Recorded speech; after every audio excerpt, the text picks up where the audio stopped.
성도님들, 우리가 잘 알고 있는 소위 그 대중 가수 중에 송창식 씨라고 잘 아시죠? 예, 참 우리나라에 굉장히 오래된 가수 중에 한 분 아닙니까? 그분이 1947년생입니다. 그러니 이제 80이 다 돼가죠.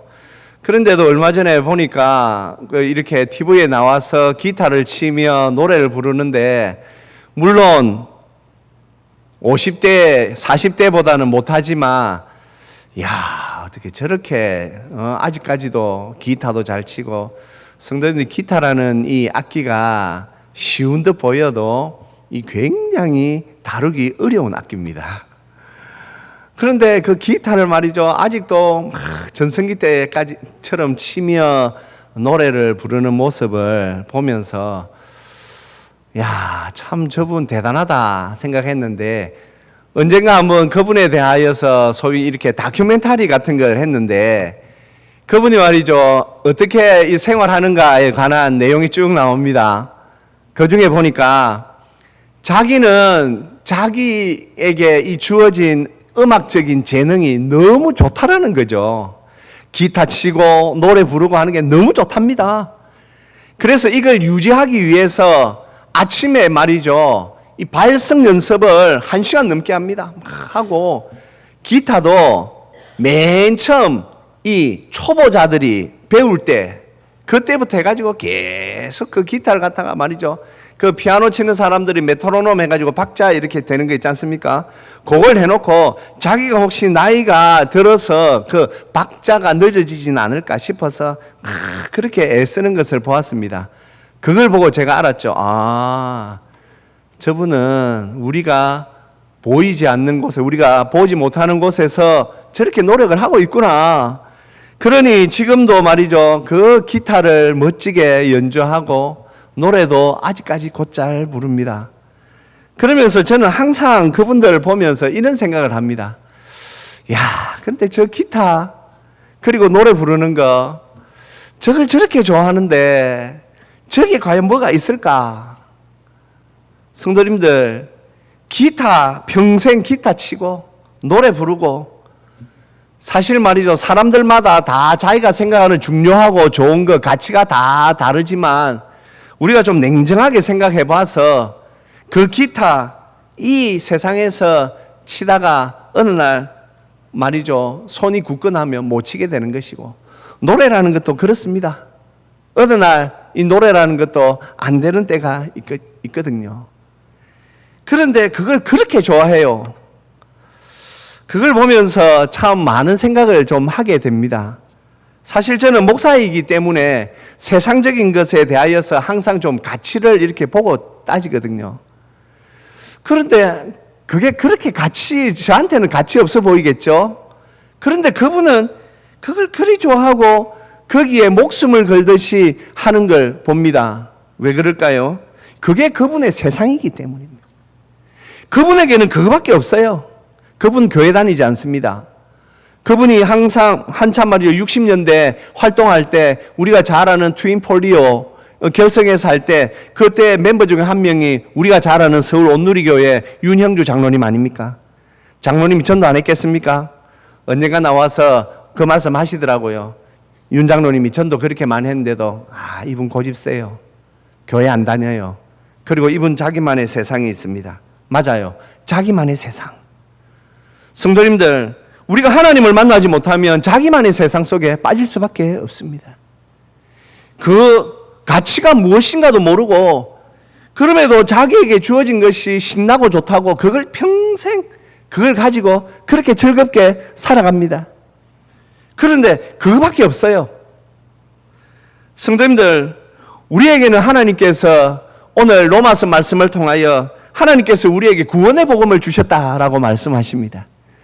누가 주셨습니까? 하나님께서 주셨습니다.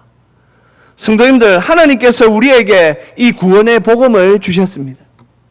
구원의 복음, 성도님들, 이것은 우리가 짧은 시간 내에 제가 다 말씀드릴 수 있는 것이 아닙니다.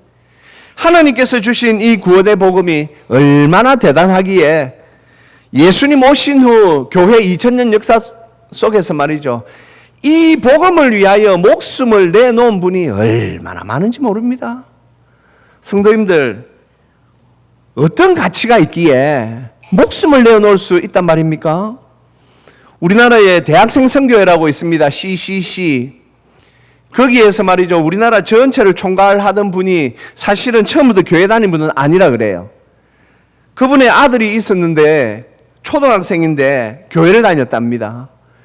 그런데 이 아들이 말이죠, 참 초등학생인데 복음을 받았어요.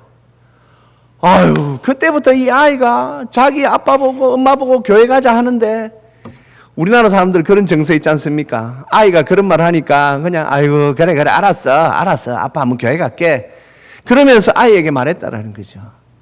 그런데 안타깝게도 불행한 사건이 있어 이 아들이 사고로 죽게 되었습니다.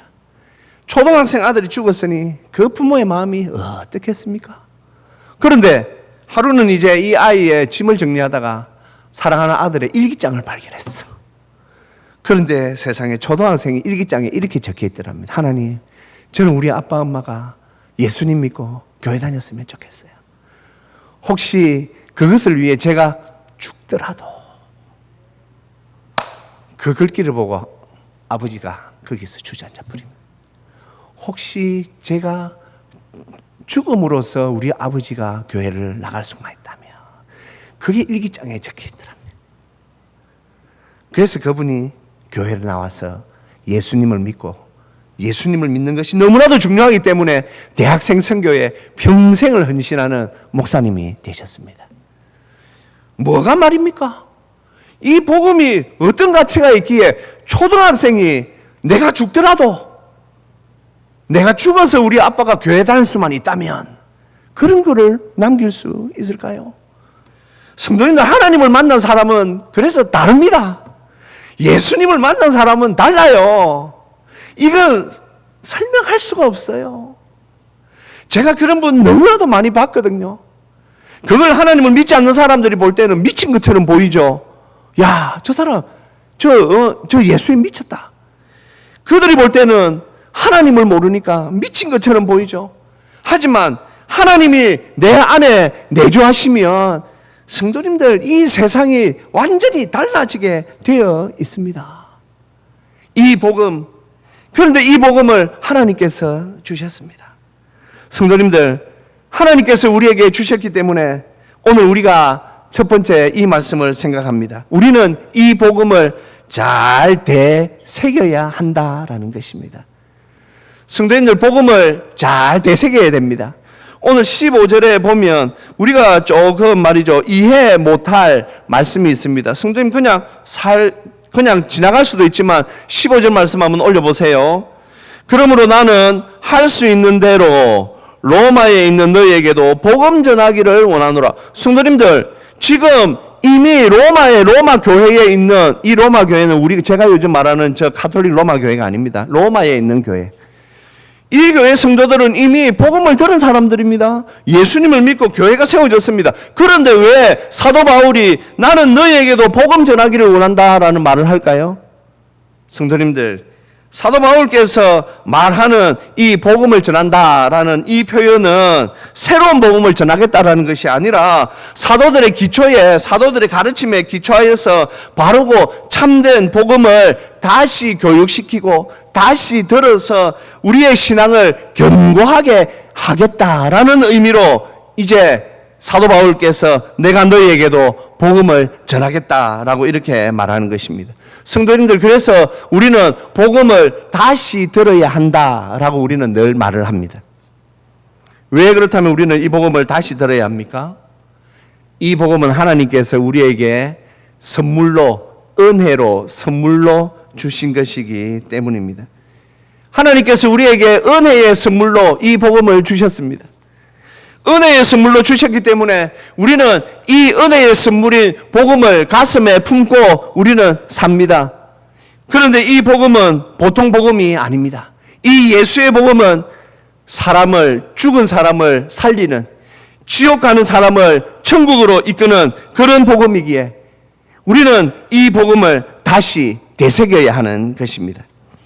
사도 바울께서 에베소서에서는 이렇게 말씀을 전하고 있지요. 에베소서 2장에서 너희는 그 은혜에 의하여 믿음으로 말미암아 구원을 받았으니 이것은 너희에게서 난 것이 아니요 하나님의 선물이라. 행위에서 난 것이 아니니 이는 누구든지 자랑하지 못하게 함이라. 그렇습니다.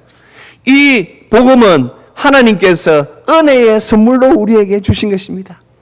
그래서 우리는 이 복음을 다시 듣고 우리의 마음에 잘 새겨야 하는 것이지요. 그리고 또 우리가 이 복음을 잘 새겨야 하는 이유는 이 구원은 오직 예수 그리스도를 통해서만 이루어진다라는 사실입니다. 오직 예수님으로 말미암아 우리에게 이 복음이 주어지기에 우리는 이 복음을 잘 새겨야 하는 것이지요. 요한복음 14장 6절에서 우리가 잘 아는 주님의 이 말씀이 있습니다. 우리 같이 읽겠습니다. 예수께서 이르시되 내가 곧 길이요 진리요 생명이니 나로 말미암지 않고는 아버지께로 올 자가 없느니라. 아멘. 그렇습니다. 성도님들, 세상의 많은 사람들은 우리 기독교가 배타적이라고 싫어하지요. 아니 너희는 너희 기독교는 왜 너희에게만 구원이 있다고 말하느냐. 그러면서 요상한 논리를 말합니다. 봐라, 서울로 갈 때에 부산에서 서울로 가는 길이 어디 경부고속도로 하나밖에 없느냐? 중부내륙도 있고 강원도로도 갈 수도 있고 충청도로 해도 갈 수도 있고, 그런데 왜 너희 기독교에만 구원이 있다라고 말하느냐? 맞습니다. 성도님들, 서울로 갈 수 있는 방법은 여러 가지가 있습니다. 부산에서 서울로 갈 수 있는 방법은 말이죠, 국도까지 치면 아마 수십 개가 될 수도 있을 것입니다. 하지만 우리가 하나님께서 우리에게 보여주신 구원은 오직 예수님 외에는 그 길이 없습니다. 길은 한 길밖에 없습니다. 구원의 길은 오직 예수 한 길밖에 없습니다. 그래서 우리는 이 하나님께서 우리에게 주신 이 구원의 복음을 잘 새겨야 하는 것입니다. 하나님께서 은혜의 선물로 주신 이 구원의 복음, 오직 예수님을 통해서만 갈 수 있는 이 구원의 복음. 그래서 우리는 이 구원의 복음을 잘 새겨야 하는 것입니다. 사도행전 4장에서 누가는 이렇게 또 기록하고 있습니다. 다른 이로서는 구원을 받을 수 없나니. 그렇습니다.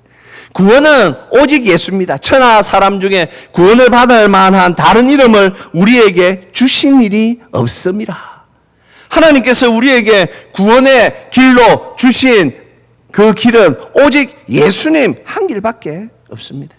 그런데 우리는 이 죄악된 육신을 입고 있기에 예수님을 믿고 교회에 나와서 하나님 앞에 예배자로 살아가면서도 우리는 자꾸 죄 쪽으로 우리가 자꾸 가게 됩니다. 그러니 성도님들, 우리가 복음을 다시 들어야지요. 복음을 다시 듣고 또 듣고 다시 들어야지요. 복음을 다시 들어야만 하나님께서 우리에게 주신 그 구원의 은혜를 다시 깨닫고 다시 깨닫는 것이지요. 교회 다니면서도 복음에 무지한 사람들이 생각보다 많이 있습니다. 예수님을 오래 믿었음에도 불구하고 십자가에 대하여 무지하고 예수 그리스도의 공로에 대하여서 무지하고 영생에 대하여 무지한 자들이 많이 있습니다. 성도님들, 우리가 다른 것은 무지하여도 우리가 가진 이 복음에 대해서는 우리는 무지해서는 안 됩니다. 복음에 대해서는 잘 알아야 합니다. 복음에 대해서 잘 아는 성도가 누리는 은혜 중에 구원의 감격이 있습니다. 성도님들, 구원의 감격, 하나님께서 나 같은 죄인을 하나님께서 예수 그리스도의 그 공로로 나를 지옥 가야 할 나를 천국 백성 되게 해 주셨다. 성도님들, 이 기쁨이 보통 기쁨인 줄 압니까? 이 기쁨을 누리는 사람들은 복음을 들을 때마다 다시 이 구원의 감격이 솟아오릅니다. 마치 생수처럼 말입니다. 마치 좋은 샘물처럼 말입니다. 예수 그리스도의 이 생명의 복음을 들을 때마다 다시 한번 우리의 마음이 숙연해지고, 아, 그렇지, 예수님이 나의 죄 위하여 죽으셨지, 그래서 내가 이 참 영생을 누리는 자가 되었지, 하나님과 함께하고 하나님의 은혜 가운데 사는 자가 되었지. 그래서 이 하나님의 은혜를 깨달은 사람, 복음을 들을 때마다 계속해서 더 듣기를 원합니다. 복음을 들을 때마다 더 깊이 깨닫기를 원합니다. 더 깊이 묵상합니다. 그리고 하나님의 은혜 가운데 거합니다. 그래서 성도님들, 우리가 복음을 듣는다, 다시 듣는다라는 말은 은혜 가운데 거한다라는 말과도 같은 표현이라고 우리가 생각하면 되는 것입니다. 다양한 방법을 통해서 우리는 복음을 다시 들어야만 합니다. 하나님께서 주시는 그 은혜를 들어야만 합니다. 마음속 깊이 예수님을 모시고 사는 그 성도들은 하나님의 말씀을 들을 때에 예수께서 그 말씀이 되어 우리에게 역사하십니다. 성령은 그리스도의 영, 예수의 영, 하나님의 영이십니다. 우리가 하나님의 말씀을 사모하며 읽을 때에 성령께서 그 말씀을 깨닫게 해주십니다. 복음을 다시 들으려고 귀를 기울이는 그 성도에게 십자가 사건은 2000년 전 저 팔레스틴 땅에 있었던 한 청년의 죽음이 아니라 온 인류를 위하여 죄 없으신 그분이 사람의 몸을 입고 이 땅에 오셔서 우리 인류의 죄를 대속하여 화목제물로 하나님 앞에 영광 돌린 그 사건으로 성령께서 우리의 가슴을 다시 녹여줍니다. 그러니 복음을 들을 때마다 성령께서 우리 마음에 역사하십니다. 구원의 감격이 다시 올라옵니다. 예수님을 만났고 예수님을 믿고 있음에도 불구하고 예수 복음을 들을 때마다 우리의 마음이 다시 꿈틀거립니다. 그리고 눈물이 납니다. 성도님들, 우리가 인생을 살면서 어지간한 일에 눈물 나지 않습니다.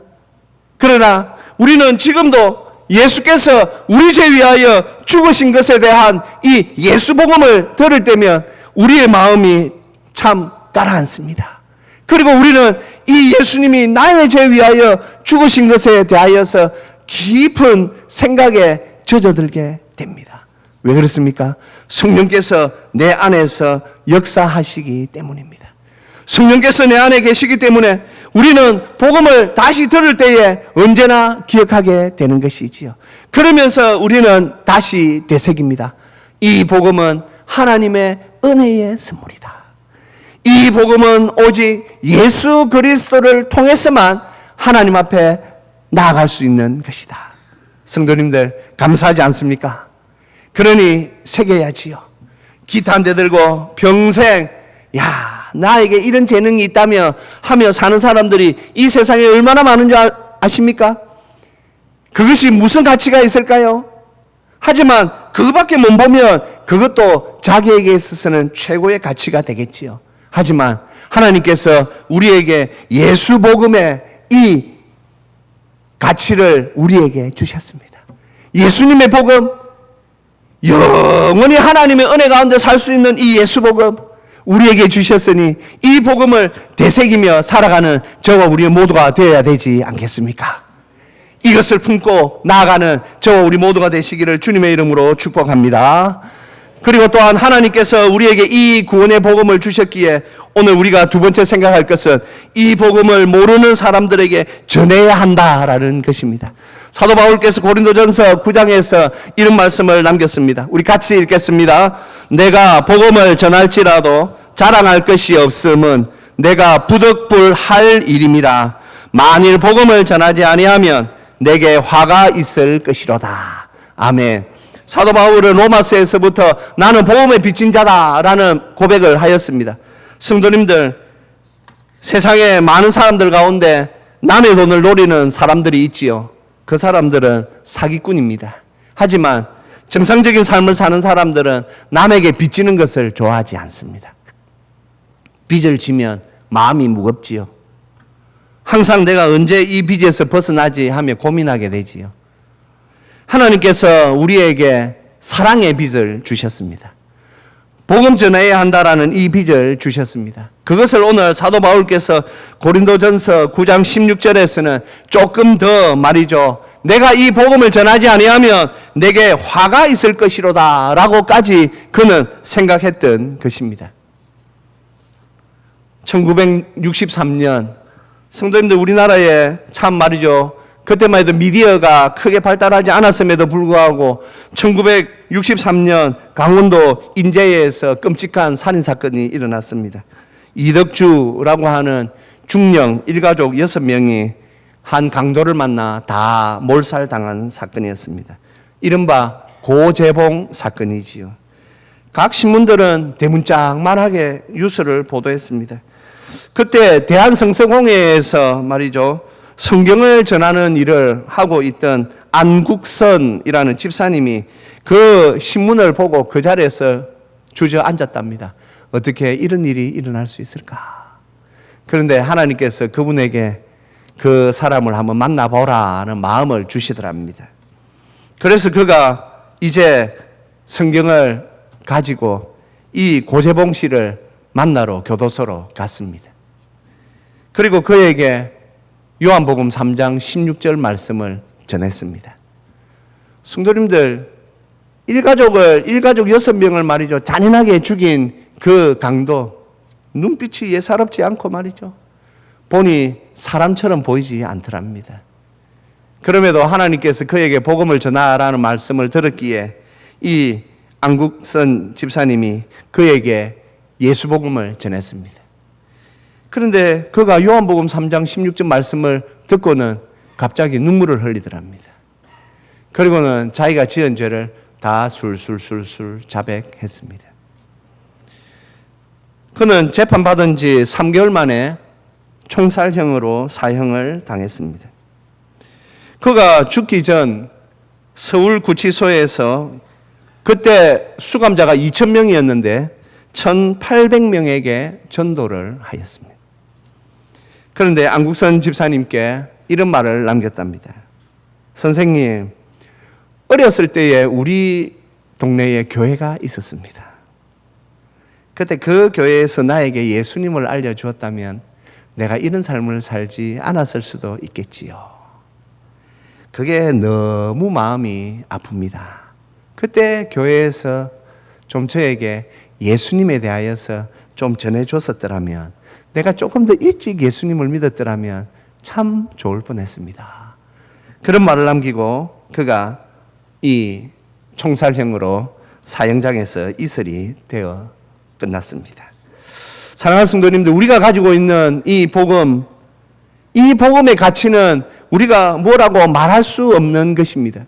인천에 주한 장로교회라고 있습니다. 이제는 은퇴하셨는데 나겸일 목사님이라고 80년, 90년도에 인천에서 말이죠, 전도 많이 하기로 유명한 교회였습니다.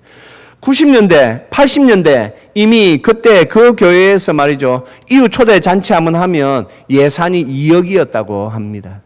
그런데 그리 전도 많이 하는 교회도 좀 딜레마가 있지요. 목사님, 우리가 2억이나 썼는데도 교인이 나중에 전도대가 오는 사람이 몇 사람이 있습니까? 하고 항의를 하는 사람들이 많았답니다.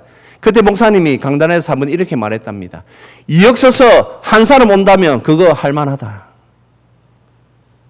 2억 써서 한 사람 올만하면 그거 할만하다.